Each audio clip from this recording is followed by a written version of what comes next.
All right, in this video, I'm gonna be talking about how to properly caulk an exterior, how to get a perfect caulking bead on an exterior-sided home. So I have a home right here in front of me, and we have multiple examples of the worst exterior caulking job I literally have ever seen in my entire life. I think this is a good opportunity to do a video to show you the bad, and then to show you how to properly do it. I can do this, I can show you the bad, because I would never want to do this at somebody's home and show you how not to do it, because you're going to see the bad, once you paint it. And one of the great things about this siding right here, it's a wood, it's not actual wood, it's a wood material or wood product that looks like wood, but it's got a lot of grain to it, and you can easily caulk with gloves, which is really nice. I don't like getting caulking all over my hands. I don't like the chemicals from caulking being on my bare skin, so I always caulk with gloves doing exteriors.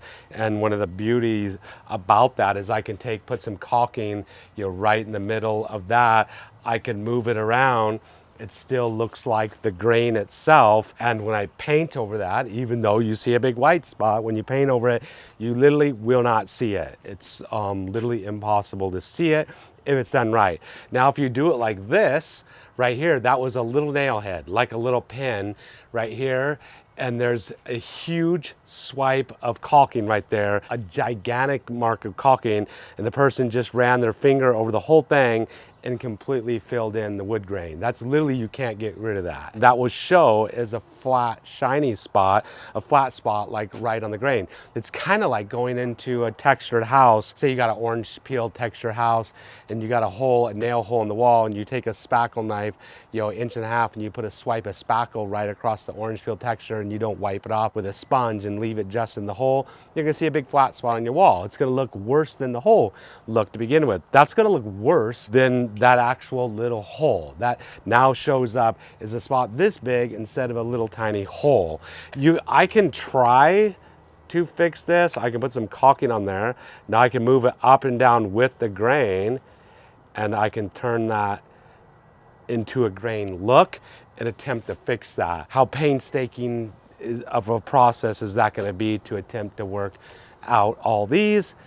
I would literally charge the builder probably $800 to fix this mess. So just gonna give you some tips on, properly caulking on a substrate like this. So if I have a seam, on here, this has already been caulked, but I'm just gonna put a small bead on this seam, and to fill that seam, the grain runs up and down.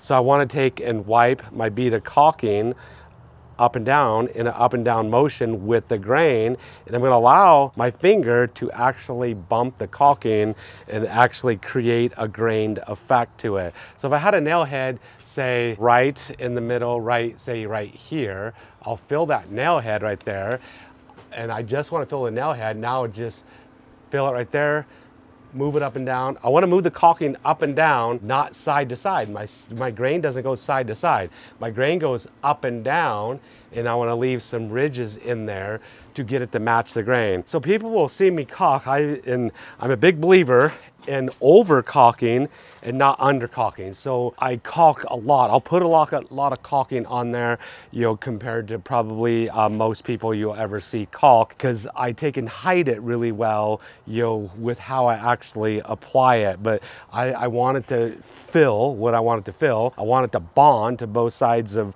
or whatever it's filling, and I don't want it to separate over time. So I like to caulk, and I like to over caulk. So there is a right way and a wrong way. So I have an example right here. I'm trying to fix this mess. Also, this is a situation too. Right here we've got two pillars right here that are exposed to rain and snow, and when I'm caulking on something like this, the rain and snow will have a tendency to sit on horizontal surfaces like this, which these aren't meant to have snow sitting on it. It's not meant to have water sitting on it, but it will, because it's exposed to all that.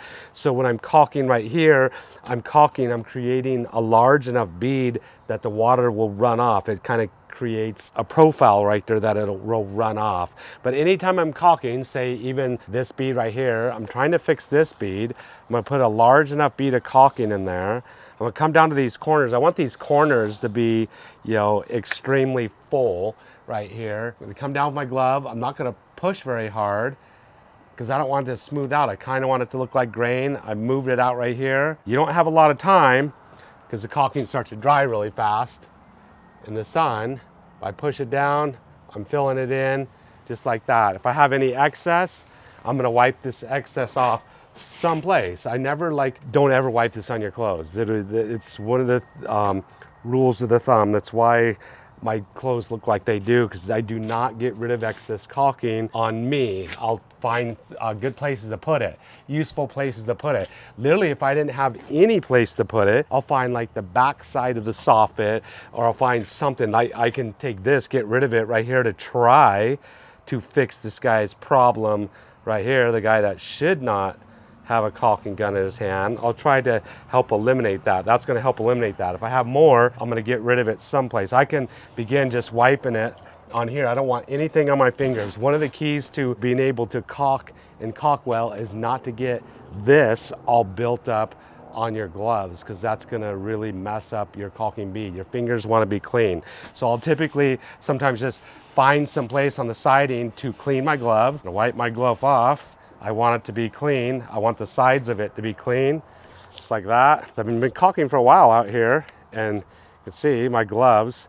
I don't get a whole lot on me. That finger, because I've been out here videoing talking, it's getting a little built up on it. It starts to dry, it will just roll off. My gloves are clean, just like a clean finger, but those little boogers on the end right there will mess up your caulking bead if you want a smooth caulking bead. I don't need 100% smooth caulking bead because I've got wood grain here. So I'm gonna fill that nail hole. I'm gonna work it back and forth. This grain is going this direction, so I'm gonna work it side to side, that direction. The grain here is going up and down.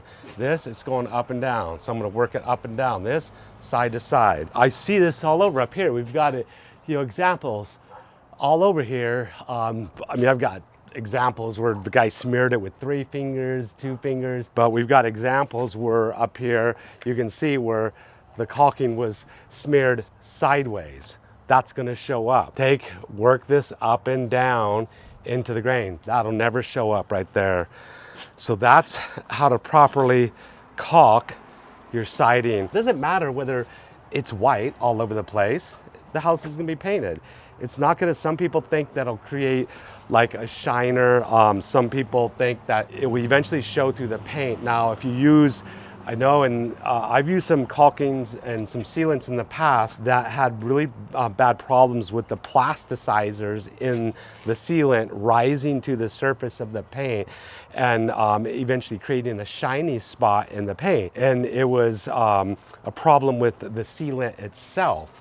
And I'm not going to name the sealant here in the video. I don't want to call anybody out, but it was a major problem with a lifetime warranty sealant that I was using with the plasticizers rising to the top. And then we even had a problem with, on caulking like this in cool mornings, the paint, because of the high plasticizer content in the caulking, the paint would bead away, from the caulking, and we had to wait for it to warm up till it wouldn't actually what we call fisheye and stuff. But the sealant I'm using Big Stretch right here. Never had a problem ever with plasticizers or shiners or fisheye, or even years down the road having shiny spots wherever the caulking is. These beads right here, I don't need to make these look like grain. I don't want them to be rough because I want the water to run off and kind of help resolve this inherent problem, with this. In my personal opinion, you have a situation like this, these posts, holding up this overhang, we should have had brick going all the way up, and then you won't have horizontal surfaces right here. This is gonna, over the years, begin to swell if you don't try to help resolve it with sealant. So there's a little bit about caulking, how to caulk the perfect bead, the perfect nail head, and get amazing looking sealant, an amazing looking paint job with your caulking.